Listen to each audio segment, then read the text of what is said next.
a few questions from people in the community on how I perform JavaScript analysis testing. Right, and so right now, making this video to show you guys how I do it. Okay, one very important thing about JavaScript is that the more you look into it, the more it gives you everything you need, right? Because there are most cases whereby you have a static application or you land on a static asset where you can't be able to, let's say, sign up, log in, or do something, right? So there are most bug bounty hunters who are going to skip that static site because they are not able to do something there, right?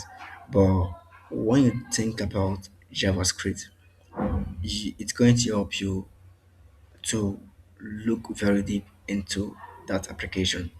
So instead of you skipping the site, you're going to go deep into it by reading the JS, right? So right now, here you see that we have this JavaScript, right? So there are things that I am interested in JS.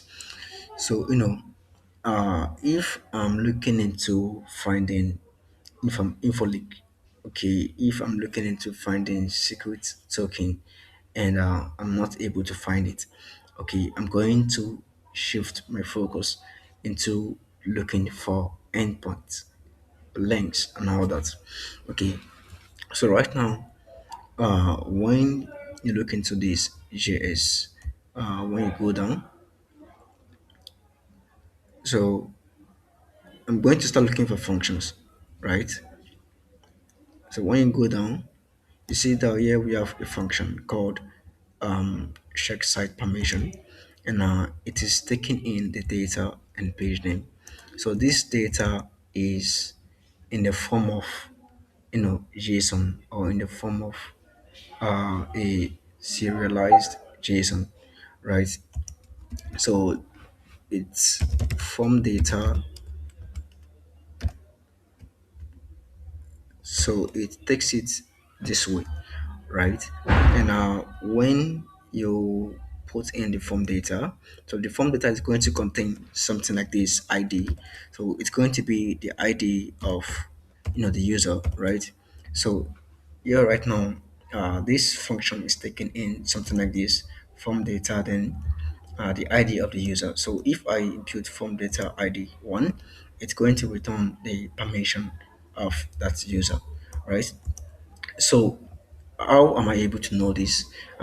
It's because of the amount of information I have about the target. So you need to understand your target. When you understand your target, it's going to be easy for you to understand the JavaScript and know how to place things.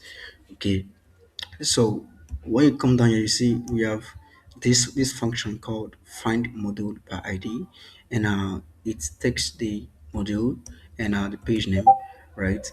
So you're also going to do the same thing.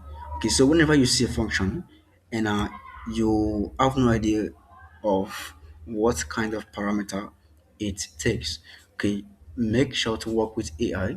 So you can copy the function and you can do something like this now. Copy the function to cloud, or you can work with any AI of your choice. So when you copy the function and you're going to say, hey, give me, so we're going to do a something like this. Let's, all right. So we're going to say a craft a post request from this function.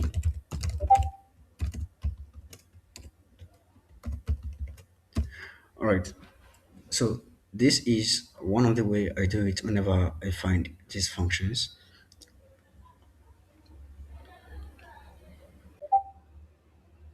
All right, so when you look at this right now, you say, looking at this function, it expects a module array, right? And when you come here, so here we got it.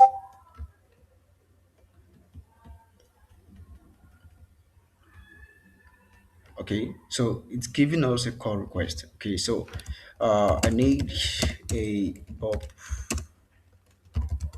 post request.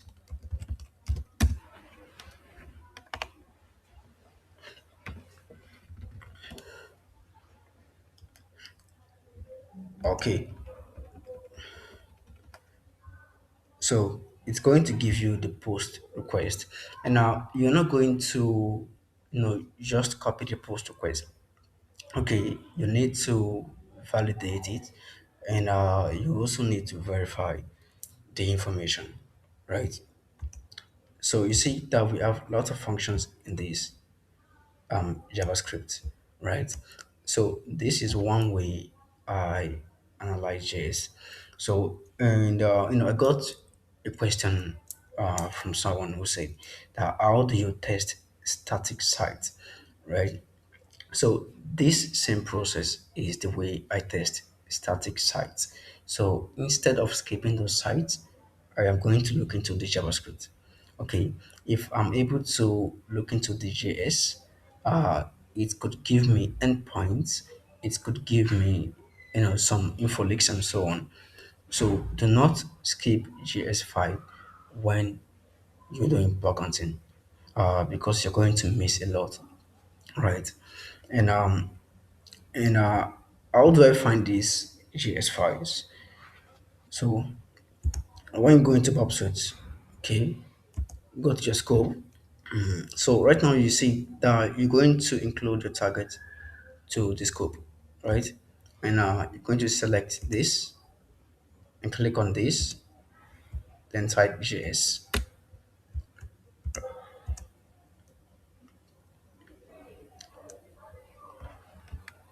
So it's going to start bringing out results with the .js endpoint or the .js extensions.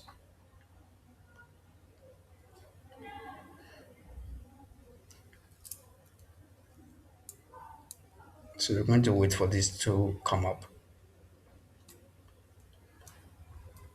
So I got a static site right here that I worked on. All right, so if you look into this site and forget about the sign in and get started, okay, because this form are not working, right? Right now they are disabled.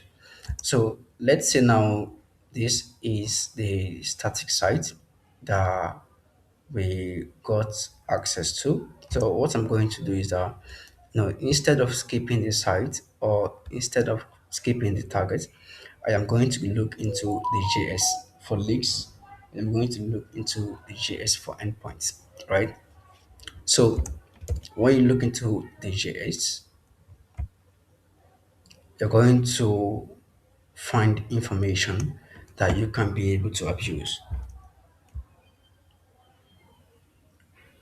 Okay, so you see right now we found some leaks, API key, so on, right? And we found some endpoints. We have internal admin. Okay, this is very interesting, right? So whenever you have a static site, the first thing you do is you need to look into the source code, right? So what if you look into the source code and you're not able to find anything in JS? Then I'm going to advise you to do forcing. Okay, forcing is very important because there are few people who are lazy to do forcing, right? Because you don't want to, go on terminal. You don't want to, you don't want to spend the time doing something that you're not going to get something from it, right? So you need to also do forcing whenever you find static sites, okay? Because forcing can lead to you finding some misconfigurations that you can be able to abuse, okay?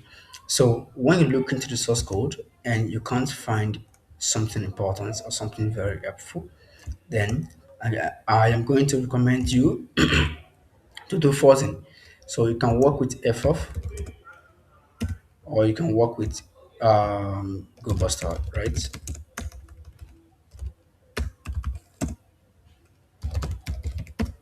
You can work with GoBuster. So when you look into the website right now, click on assets. Okay. So right now you see that we have some JS endpoints. We have bundle.js, and now we have this on others. So I think whenever you find bundle.js, there are ways that you can go around it. There are ways that you can be able to, kind of break it down to in a form that you can be able to read it or understand it. Right. So when you come in, you see that we have a function called unsubscribe. So what you're going to do is whenever you see something like this, okay, you're going to find out what to do with it. Okay, this is not there for nothing, right? You need to have the mindset that this function is not in this JS for nothing. It is not a design. Okay, you need to find out how to what, play with the function or what to do with the function, right? You can look into other functions. I think I go on. Let's see. So whenever you find a function or you find an object or you find something interesting, okay, you need to go very deep into it. Okay, because most of these functions that looks boring are functions that are going to give you what you want. Okay, so do not skip these functions because you're not able to find something from it. You need to go into it, work with AI to help you build up attack vectors to help you build up some information from it that you can be able to abuse, right? So looking into this one, you see we have JS. Now, how do you know what kind of JS to look into, right? So when I see stuff like this one and this one, I am going to go for this one, common, right? I am not going to look into this, or I'm not going to look into this. I'm going to look into command.js. Okay, I love before I start picking a JS file to look into, I'm going to look into the naming. Okay, so this one looks interesting, right? This one looks interesting. Okay, but this one does not look interesting. Can you see it? So coming down here, you see we have this one. This one does not look interesting, right? This is kind of random stuff. I don't know, but you're going to look into the naming. Okay, so the naming is going to help you, you know, pick or target a very good JS endpoint or JS file, right? So, and what else again? When you come here, you see that you can work with FF, you can work with Google Stuff, and this is how I test and analyze for JavaScript. And I think almost all the bugs I found on my primary bug bounty program from JavaScript analysis. Thank you.